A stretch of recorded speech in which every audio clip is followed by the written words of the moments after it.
ఉండి యువతనంతా నాశనం చేసే డ్రగ్స్ ఇవన్నీ. అలాంటి డ్రగ్స్ తీసుకొచ్చారు. అందుకే తల్లి తండ్రిని అడుగుతున్నా, మీ పిల్లల భవిష్యత్తు మీ చేతుల్లో ఉండాలా, మత్తు మందుకు బానిసలైపోయి నాశనం చేస్తారని అడుగుతున్నా. 5 సంవత్సరాలు ముఖ్యమంత్రి ఒక్కసారైనా సమీక్ష చేశాడా తమ్ముళ్ళు అని మిమ్మల్ని అడుగుతున్నా. మీ మీద ప్రేమ ఉందా అని మిమ్మల్ని అడుగుతున్నా. అందుకే అడుగుతున్నా, తల్లి తండ్రి ఆలోచించాల్సింది నాకు పదవి కోసం కాదు, మీ పిల్లల భవిష్యత్తు కోసం, రాష్ట్ర భవిష్యత్తు కోసం వైఎస్ఆర్ కాంగ్రెస్ పార్టీ మొత్తం భూస్థాపితం చేసేట్టుగా మీరు ఆలోచించాల్సిన అవసరం ఉంది.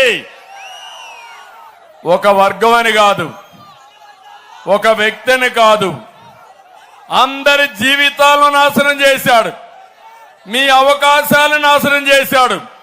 ఇప్పుడు జాతిని నాశనం చేయాలని ముందుకు పోయే పరిస్థితికి వచ్చాడు. నేను ఒకటే చెప్తున్నాను, మన జిల్లాలో ఒకప్పుడు ఇదంతా చిత్తూరు జిల్లానే. 1978 నేను ఎమ్మెల్యే అయ్యాను. అప్పటి నుంచి మదనపల్లికి కొన్ని వందల సార్లు వచ్చాను. మీ అందరి ఆశీస్సులతో రాజకీయం చేశాను. ఇంత పనికి మాలిన ముఖ్యమంత్రి నా జీవితంలో ఎప్పుడూ చూడలేదు. నేను ముఖ్యమంత్రిగా పనిచేశాను, సుదీర్ఘకాలం పనిచేశాను. పక్కనే కిషోర్ కుమార్ రెడ్డి గారి యొక్క బ్రదర్ కూడా కిరణ్ కుమార్ రెడ్డి ఇక్కడ అభ్యర్థి కూడా ఒక ముఖ్యమంత్రిగా పనిచేశారు. నేను అడుగుతున్నా మిమ్మల్ని, ఇంత దారుణమైన పరిస్థితి ఎప్పుడైనా ఉందా అని మిమ్మల్ని అడుగుతున్నా. అందుకే మామూలుగా నేను ఆలోచించింది, ఎన్నికలంటే రాజకీయ పార్టీలు వచ్చి ఓట్లు అడుగుతా ఉంటాం.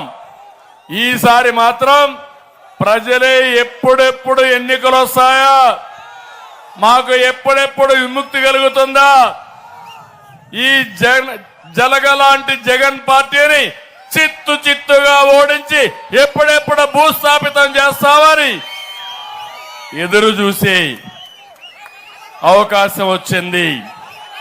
అందుకే నేను ఒకటే మిమ్మల్ని కోరుతున్నాను, ఇలాంటి సందర్భంలో మీలో ఒక చైతన్యం రావాలి. ఆ చైతన్యం ఈ రాష్ట్రాన్ని బాగు చేసే పరిస్థితి రావాలి. ఒక్క విషయం నేను మీ అందరికీ చెప్తున్నాను, నేను ముఖ్యమంత్రిగా ఉన్నప్పుడు ఒకటే ఆలోచించాను. నేను రాయలసీమలో పుట్టాను, చిత్తూరు జిల్లాలో పుట్టాను. రాయలసీమ సమస్యలు తెలిసిన వ్యక్తిని నేను. మీరు ఒక్కసారి చూస్తే రాయలసీమ ఒకప్పుడు రతనాల సీమ, ఇప్పుడు నీళ్లు లేక కరువు సీమ కింద, రాళ్ల సీమ కింద మారిపోయే పరిస్థితి వచ్చింది. మొట్టమొదటిసారిగా ఈ విషయం గుర్తించిన మహానాయకుడు నందమూరి తారక రామారావు గారు. ఆ మహానాయకుడు ఒకటే ఆలోచించాడు, కృష్ణా జలాలు రాయలసీమకు తేవాలని. హంద్రి నీవా, నగరి గాలేరు, తెలుగు గంగ ప్రాజెక్టులు ప్రారంభించాడు. అది ప్రారంభం. నేను 2014లో మళ్ళా రెండోసారి ముఖ్యమంత్రి అయినప్పుడు రాయలసీమ ఇరిగేషన్ ప్రాజెక్టుల పైన శ్రద్ధ పెట్టాను. 1, 2 కాదు, 68,000 కోట్ల రూపాయలు ఖర్చు పెట్టాను. ఒక హంద్రి నీవాకు 5,800 కోట్లు ఖర్చు పెట్టాను. కాలువల మీదనే పడుకున్నాను.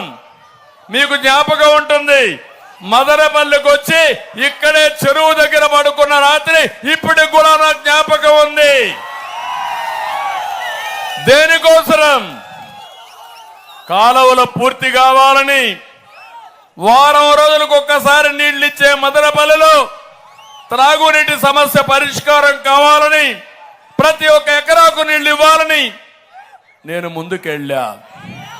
నేను అడుగుతున్న తమ్ముళ్ళు, నీళ్లు తీసుకొచ్చాం, చెరువులకు నీళ్లు ఇచ్చాం, ఎన్నో సమస్యలు పరిష్కారం చేశాం, 1000 కోట్ల వరకు నీళ్లు తీసుకెళ్లాను. ఈ రోజు అడుగుతున్నా 5 ఏళ్ళు అయ్యింది ఒక్క టీఎంసీ